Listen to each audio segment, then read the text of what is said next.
Hello friends, welcome my YouTube channel ज्ञान and मस्ती। और आज से मैं 11th क्लास के फिजिक्स का वीडियो आप लोगों को प्रोवाइड कराऊंगा, जो कि ये मेरा फर्स्ट लेक्चर है। आप लोग के 11th क्लास में फिजिक्स में फर्स्ट चैप्टर मिलेगा फिजिकल वर्ल्ड, भौतिकी जगत, जो कि आप बुक से सिलेबस से देख के खुद से पढ़ सकते हैं। वो केवल उसमें भौतिकी का इंट्रोडक्शन मिलेगा और भौतिकी में कौन कौन से पार्ट्स आपको पढ़ने हैं वो सारा आपको मिलेगा उस बुक में, उस फर्स्ट चैप्टर में। ठीक है। सेकंड चैप्टर जो हमारा है वो है मात्रक एवं मापन। ये फर्स्ट चैप्टर है, unit and measurement. Physical word को छोड़ दें तो ये हमारा लेक्चर है आज का, मात्रक एवं मापन। जो कि मात्रक से पहले हम लोग मापन की बात करेंगे कि वास्तव में मापन क्या है और मापन की आवश्यकता हम लोगों को क्यों पड़ी। ठीक है। तो मापन के बारे में हम लोग जान, मापन एकदम बेसिक चीज़ है जो कि आप लोग इसके जस्ट पीछे 9th क्लास में पढ़ चुके हैं। इसमें आप लोगों को मात्रक के बारे में बताया होगा, मापक के बारे में बताया गया होगा फर्स्ट चैप्टर में। ठीक है ना। तो मात्रक जो है, मात्रक से पहले मापन की आवश्यकता क्यों पड़ी। जैसे पहले समझिए कि पहले यदि लेंथ न था, लेंथ हमारे पास नहीं था, कि लंबाई मापने का कोई साधन नहीं था। अभी तो साधन है, आप लंबाई माप सकते हो, द्रव्यमान माप सकते हो, बहुत सारे यंत्र आ गए हैं, समय माप सकते हो। आप कल्पना कीजिए कि जब इसके पहले मापन का आविष्कार नहीं किया गया था, यूनिट का खोज नहीं किया गया था, तो फिर पहले जो व्यक्ति थे वो किस प्रकार से वस्तुओं की लेन देन करते थे। तो मापन की आवश्यकता इसलिए हमको पड़ी कि पहले जब जो भी व्यक्ति थे वो वस्तु की लेन देन वस्तु विनिमय के द्वारा होता था। वस्तु विनिमय आप लोग पढ़े हैं। वस्तु विनिमय का मतलब, जैसे मान लीजिए किसी एक मोहल्ले में यदि कपास की खेती ज़्यादा हो रही है, किसी दूसरे मोहल्ले में यदि गेहूं की खेती ज़्यादा हो रही है, तो क्या होता था, तो जहाँ पे यदि कपास अधिक उत्पादन हो रहा है तो कपास वाला कपास लेके आएगा, और फिर गेहूं जहाँ पे अधिक उत्पादन हो रहा है वो गेहूं लेके आएगा, और जिसको कपास की आवश्यकता होगी कपास लेगी, गेहूं की आवश्यकता होगा गेहूं ले लेगा। ये होता था कब, जब मेजरमेंट का आविष्कार नहीं किया गया था। तब के ज़माने में वस्तु विनिमय किया करते थे हम लोग, वस्तु के बदले वस्तु सामान ले लेते थे। तो इस प्रकार से क्या होता था, इस प्रकार से हमको नुकसान होता था। अब गेहूं आप मान के चलिए कि दे देते हो, वस्तु वस्तु विनिमय तो ऐसे गांव देहात में अभी आप लोग देखते हैं गांव में कि वस्तु विनिमय करने के लिए क्या करते हैं हम लोग, किसी बर्तन किसी पात्र में, है ना, किसी वस्तु को रख के भर के किसी दूसरे के घर दे देते हैं, ले जाकर दे देते हैं ना। तो फिर क्या करता है, फिर उसकी आवश्यकता पूर्ति हो जाने के बाद फिर यदि वो सामान उसके अगर उपलब्ध हो जाता है तो फिर आपको वो उसी पात्र में उस सामान को क्या करता है, आपके यहाँ पहुंचा देता है। तो इस प्रकार से पहले वस्तु विनिमय के द्वारा काम ही चलते जाता था। लेकिन जिस प्रकार से साइंस ने प्रोग्रेस किया, साइंस ने आगे बढ़ा, है ना, तो फिर मेजर करने का कुछ मानक बनाया गया, जिसको आप लोग मूल राशि के नाम से जानते हैं, सॉरी मापन की प्रणाली, है ना। कुछ प्रणाली बनाया गया, जैसे जिसको हम लोग ये मापन मापन पढ़ना, मात्रक, ये मापन मापन पढ़ना। तो मापन की आवश्यकता क्यों पड़ी ये तो आपको पता चला। ठीक है ना, कि लेन देन में परेशानी होने के कारण हमको मापन ऐसे दिक्कत होता था लेन देन में, कहीं सामान ज़्यादा तो कहीं अधिक, कहीं कम तो कहीं ज़्यादा, इस प्रकार से। तो वहाँ पे मापन की प्रणाली बनाई गई जिसकी सहायता से आप आसानी से सामान को मेजर करके एक दूसरे को दे सकते थे। तो वो मापन की प्रणाली क्या थी वो आपको पहले बताते हैं। ठीक है। इसमें मापन की जिसमें प्रणाली थी, है ना,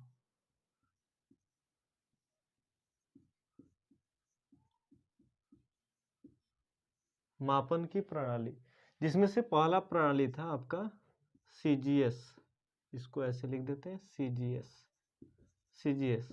दूसरा था FPS और तीसरा था MKS। ये जो कि आप लोग 9th क्लास में पढ़े हुए हैं। ये मापन का 3 प्रणाली बनाया गया, CGS, FPS और MKS। उसके बाद ये प्रणाली सब में सारे कंट्री में लागू हुआ और सारे कंट्री इस प्रणाली पे काम करने लगे। ठीक है। तो यहाँ पे देखिए क्या होता था, यहाँ पे ये चीज़, यहाँ पे कंसेप्ट में थोड़ा सा प्रॉब्लम होता था कि ये मापन की प्रणाली तीनों एक ही चीज़ है। कैसे कि लंबाई को सीजीएस पद्धति में सेंटीमीटर में मेजर किया जाता है, ठीक है ना। द्रव्यमान को सीजीएस पद्धति में ग्राम में मेजर किया जाता है। और ये जो समय है जिसको हम लोग टाइम बोलते हैं अंग्रेजी में, इसको ये सेकंड से मेजर किया जाता है, ठीक है। यानी यहाँ पे क्या होता है, यहाँ पे जो लंबाई है उसको सीजीएस पद्धति में सेंटीमीटर, द्रव्यमान को ग्राम में और समय को सेकंड में। उसी प्रकार एफपीएस पद्धति में लंबाई को फुट में मेजर किया जाता था, है ना, और द्रव्यमान को पाउंड में, समय को सेकंड में। फिर एमकेएस पद्धति में लंबाई को मीटर, द्रव्यमान को किलोग्राम और समय को सेकंड में, ठीक है। इस प्रकार से क्या हुआ कि कंट्री जो, जैसे कोई कंट्री क्या करता था, तो कोई कंट्री सीजीएस में मेजर करने लगा, कोई कंट्री एफपीएस में मेजर करने लगा। अपने अपने कंट्री में अलग अलग हिसाब से मेजर लागू कर दिया गया, किसी सीजीएस कहीं तो कहीं एमकेएस तो कहीं एफपीएस, जिससे लेन देन अब कंट्री एक दूसरे की सहायता करती थी उसमें नुकसान होने लगा। और एफपीएस सीजीएस, यदि मान लीजिए आपका कंट्री इंडिया है ना, आप किसी दूसरे कंट्री से कोई सामान को लाते हैं तो इधर से एफपीएस पद्धति में मेजर करके जाएगा और उधर से आ जाएगा सीजीएस में, तो इस प्रकार से फिर सामानों को नुकसान होने लगा। तो फिर साइंस ने क्या सोचा, तो फिर इस प्रकार से थोड़ा सा आगे दिक्कत होगा, तो फिर साइंस ने क्या किया, फिर साइंस जो थे वो फ्रांस के राजधानी पेरिस है ना, तो फ्रांस में पेरिस में एक सेवरस नामक जगह है, ठीक है। सेवरस ऐसे सेवरस नामक जगह है, जहाँ पे सारे वैज्ञानिक बैठे और आपस में डिस्कस करने के बाद एक नया मापन प्रणाली बनाया गया, जिसको हम लोग एसआई यूनिट के नाम से जानते हैं। एसआई यूनिट, ये एसआई यूनिट जिसको आप लोग इंटरनेशनल स्टैंडर्ड भी कहा जाता है, ठीक है ना, इंटरनेशनल स्टैंडर्ड, जिसकी सहायता से हम लोग क्या करने लगे, तो हम लोग इस पद्धति को लेके सारे कंट्री लागू कर दिया गया, सारे कंट्री में एसआई पद्धति। तो एसआई पद्धति लगभग ये एमकेएस को ही लेके यहाँ पे बनाया गया, एमकेएस पद्धति से ही मान लीजिए एसआई को बनाया गया, ठीक है ना, और ये पद्धति सारे कंट्री में लागू हो गया। इस प्रकार से यहाँ पे मापन की आवश्यकता पड़ी। मापन की आवश्यकता कैसे पड़ी आप लोग पढ़ लिए, मापन की प्रणाली पढ़ लिए, सीजीएस, एफपीएस, एमकेएस, ठीक है। इन सबका नोट्स आपको मिलेगा, आपको नोट्स भी प्रोवाइड कराया जाएगा, जो भी टॉपिक हम पढ़ाएंगे आपको वो सारा आपको नोट्स मिलेगा, ठीक है ना। उसके लिए आपको कांटेक्ट करना पड़ेगा।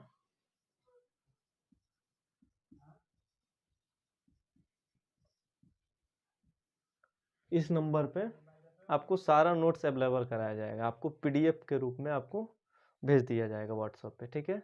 बस आप अपना नाम, ठीक है, अपना क्लास और क्लास 10th क्लास के या 11th क्लास के कौन से सब्जेक्ट का, कौन से चैप्टर का पीडीएफ चाहिए, मैसेज करके लिखते हैं, आपको तुरंत रिप्लाई में आपको पीडीएफ मिलेगा, ठीक है। इस सब का नोट्स आपको मिलेगा कि एससीजीएस क्या है, पीएस क्या है। इसे बोर्ड पे तो डिफिनेशन नहीं लिख सकते हैं, जो कि संभव नहीं है। चलिए, इसके बाद क्या होता है, उसके बाद फिजिक्स में 7 मूल राशि होती हैं, जिसको हम लोग फंडामेंटल यूनिट, मूल राशि, फंडामेंटल यूनिट भी कहते हैं, मूल मात्रक जिसको कहते हैं, ठीक है ना। तो 7 मूल राशि क्या है उसको हम लोग समझते हैं। देखिए, 7 मूल राशि में पहला राशि आपका आता है लंबाई, पहला राशि आपका आता है लंबाई, ठीक है, लंबाई। दूसरा क्या था, दूसरा था द्रव्यमान, और तीसरा समय।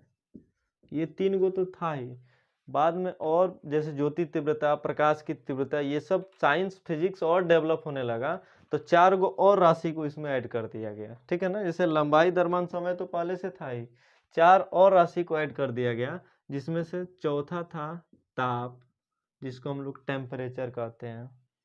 पांचवा था ज्योति तीव्रता, ज्योति तीव्रता, इसका मात्रक, अभी मात्रक बता देते हैं। छठवां था आपका विद्युत धारा, जिसका मात्रक एम्पियर होता है। और लास्ट था 7वां पदार्थ की मात्रा, पदार्थ की मात्रा। ये 7 फंडामेंटल यूनिट है, फंडामेंटल यूनिट है दुनिया में। अब आप सोचिए फिजिक्स में बहुत सारा क्वांटिटी आपको मिलेगा, है ना, लेकिन मुख्यतः 7 ही फंडामेंटल यूनिट होते हैं और इन्हीं 7 यूनिट से मिलाकर दुनिया का सारा यूनिट बनाया जाता है, अलग से कोई यूनिट नहीं होता है, ठीक है ना। तो इसमें लंबाई जो होता है ना, इसका मात्रक होता है, मात्रक लिख देते हैं, ये संकेत का एल, द्रव्यमान का एम, समय का टाइम टी होता है, टेम्परेचर का भी टी ही लिया जाता है, ज्योति तीव्रता का कैंडेला होता है जिसको आप CD लिख सकते हैं, संकेत है ये, ठीक है। विद्युत धारा का एम्पियर और पदार्थ की मात्रा का अंग्रेजी संकेत मोल होता है। ये इसका संकेत हो गया, लंबाई का एल, द्रव्यमान का एम, समय का टी और टेम्परेचर का टी। टेम्परेचर का टी आप कह सकते हो, ठीक है ना। टेम्परेचर को टी, समय और टी लगभग दोनों एक ही चीज़ है। ज्योति तीव्रता समय को भी टी से इंडिकेट किया जाता है और टेम्परेचर को भी टी से इंडिकेट किया जाता है, ठीक है। ज्योति तीव्रता को CD से, विद्युत धारा को A से और पदार्थ की मात्रा को यहाँ पे मोल से, ठीक है। तो ये हमारा हो गया इतना 7 मोल राशि, ठीक है। या फिर टेम्परेचर का आप यहाँ पे के भी लिख सकते हैं क्योंकि टेम्परेचर का मात्रक केल्विन होता है, ठीक है। ये 7 आपके मुख्यतः मूल राशि है जो कि आप लोग 9th क्लास में ये चीज आपको मिलता है, मूल राशि, ठीक है। इसको मूल राशि, ये 7 मूल राशि, ठीक है। दूसरा चीज, एक ये दूसरा होता है आपका पूरक राशि, पूरक राशि जिसमें 2 नाम आता है। पहला होता है घन कोण, सॉरी पहले कोण उसके बाद घन कोण। पहला होता है कोण और दूसरा होता है घन कोण। ये भी आपका पूरक राशि है। 7 तो फंडामेंटल ये मूल राशि होता ही है 7, और 2 राशि आ जाता है पूरक राशि में, 7 2 9 राशि, जिसमें से पहला होता है कोण और दूसरा होता है घन कोण, ठीक है। तो कोण का जो मात्रक होता है वो होता है रेडियन, यानी कोण को हम लोग रेडियन में मापते हैं, और दूसरा घन कोण जिसको हम लोग स्टेरेडियन में मापते हैं, स्टेरेडियन, ये स्टेरेडियन हो गया। ये हो गया कोण। तो आप लोग मैथ में पढ़ते हैं कोण क्या होता है, तो 2 लाइन के जो बीच एंगल जो क्रिएट होता है वो कोण होता है, कोण आप लोग पढ़ते हैं। लेकिन घन कोण क्या होता है ना, स्टेरेडियन क्या होता है, घन कोण 3 लाइन के बीच बनता है, यानी इस पिरामिड देखते हैं, पिरामिड जैसे ये 3 उंगली देख लीजिए और 3 उंगली के बीच में ये जो एंगल बनेगा ये पिरामिड की आकृति के जैसा, तो वो घन कोण होता है, ठीक है ना। ये बीच का ऐसे 3 उंगली के बीच जो एंगल बनता है ना। और कोण क्या होता है, तो 2 लाइन के बीच जो एंगल बनता है वो कोण होता है। घन कोण को स्टेरेडियन में मेजर किया जाता है क्योंकि इसका ऐसा यूनिट स्टेरेडियन होता है, और कोण का जो यूनिट होता है वो रेडियन होता है, ठीक है। तीसरा आता है आपका व्युत्पन्न राशि, जिसको अंग्रेजी में बोलते हैं डेराइव्ड यूनिट। और व्युत्पन्न राशि, व्युत्पन्न राशि के नाम से ही पता चल रहा है हमको ये किसी दूसरे राशि से उत्पन्न हुआ है, क्योंकि व्युत्पन्न में उत्पन्न छुपा हुआ है। व्युत्पन्न राशि जिसको आप लोग डेराइव्ड यूनिट कह सकते हो, अंग्रेजी में डेराइव्ड यूनिट। तो व्युत्पन्न राशि क्या होता है, व्युत्पन्न राशि अगर आप ऐसा समझते हो तो याद हो जाएगा इसमें। व्युत्पन्न मतलब किसी दूसरे से उत्पन्न हुआ है, तो दूसरे से किससे उत्पन्न होगा, तो वास्तव में मूल राशि तो 7 ही होता है, और इन्हीं मूल राशियों से जो उत्पन्न होकर राशि बनता है वो व्युत्पन्न राशि होता है। तो व्युत्पन्न राशि क्या, तो जो वैसी राशि जो मूल राशि पर निर्भर हो उसको व्युत्पन्न राशि कहते हैं। और एक यदि व्युत्पन्न राशि का मात्रक यदि आपको समझना है तो आप बता सकते हो, जैसे क्षेत्रफल, किसी का क्षेत्रफल निकालना हो किसी जगह का, तो आप क्या करोगे क्षेत्रफल निकालने के लिए, तो उसका लेंथ और ब्रेथ को मेजर करोगे, उसका लंबाई कितना है और चौड़ाई कितना, उसको मेजर करके और दोनों को गुणा कर दोगे, ठीक है। लंबाई और चौड़ाई गुणा करोगे ना तभी तो उसका क्षेत्रफल निकलेगा। तो लंबाई जो यूनिट है उसको मेजर करोगे, लेंथ ही उसका मेजर होगा, सेंटीमीटर में होगा या मीटर में, ठीक है। और दूसरा चौड़ाई है, उसको भी या तो तुम सेंटीमीटर में मेजर करोगे या मीटर में। यहाँ पे लगभग लंबाई दोनों का यूनिट सेम है, दोनों एक ही यूनिट में मेजर किया जाता है, या तो सेंटीमीटर में मेजर करो या मीटर में मेजर करो। तो जब दोनों को गुणा करोगे ना तो लंबाई और लंबाई से गुणा होगा तो ये हो जाएगा सेंटीमीटर स्क्वायर। तो ये देखो सेंटीमीटर स्क्वायर क्षेत्रफल का जो यूनिट आया सेंटीमीटर स्क्वायर, और ये सेंटीमीटर स्क्वायर किससे मिलकर बना है, तो लंबाई और चौड़ाई। तो आप सेंटीमीटर स्क्वायर को व्युत्पन्न राशि बोल सकते हो। क्यों? क्योंकि ये दो मूल राशियों से मिलकर बना है, दो नहीं लगभग एक ही है लंबाई चौड़ाई, ठीक है। ये व्युत्पन्न राशि आप इसको बोल सकते हो। या फिर व्युत्पन्न राशि एक और यहाँ पे एग्जांपल दे देते हैं। जैसे जब आप वेग पढ़ोगे, वेग तो आपको 9th क्लास में मिला गया। वेग क्या होता है, वेग वेलोसिटी, तो विस्थापन की दर को वेग कहते हैं। तो विस्थापन अब बटा में समय, ठीक है। तो विस्थापन क्या होता है, विस्थापन आपको बताया जाता है 9th क्लास में कि दो बिंदुओं के बीच जो दूरी मेजर करते हैं हम लोग, दो बिंदुओं के बीच जो दूरी होगा वो विस्थापन होता है। तो दूरी किस में मेजर करोगे, आप लेंथ में ही मेजर करोगे ना, या तो सेंटीमीटर होगा, मीटर होगा, नहीं तो किलोमीटर होगा। तो यहाँ पे यदि आप सेंटीमीटर यूनिट ले लेते हो तो ये हो जाएगा सेंटीमीटर, और बटा में समय है, यहाँ पे समय यानी टाइम, टाइम को सेकंड में मेजर करते हो, सेकंड में, तो सेंटीमीटर पर सेकंड। देखो वेग का यूनिट क्या आया, सेंटीमीटर पर सेकंड। इसका मतलब ये किससे किसका मिलकर बना है, एक लंबाई से और एक सेकंड मतलब समय से, यानी ये भी दो मूल राशियों से मिलकर बना है।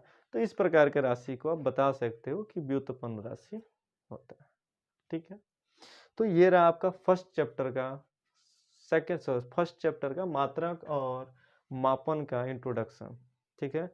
और जैसा कि आप लोग जानते हैं कि ये इस चैनल पे आप लोगों को टोटल 11th क्लास का फिजिक्स, 12th क्लास का physics up to date video upload कराया जाएगा, और उसका PDF भी आपको मिलेगा, नोट्स उपलब्ध कराया जाएगा, ठीक है। तो आज के लिए इतना ही। नेक्स्ट लेक्चर में क्या हम लोग समझेंगे, तो हम लोग डायमेंशन निकालने का फॉर्मूला समझेंगे कि वास्तव में फिजिक्स में जो डायमेंशन होता है, जो बीमाएँ होती हैं, वो किस प्रकार से निकलती हैं। एकदम इजी मेथड से आपको बताया जाएगा, ठीक है।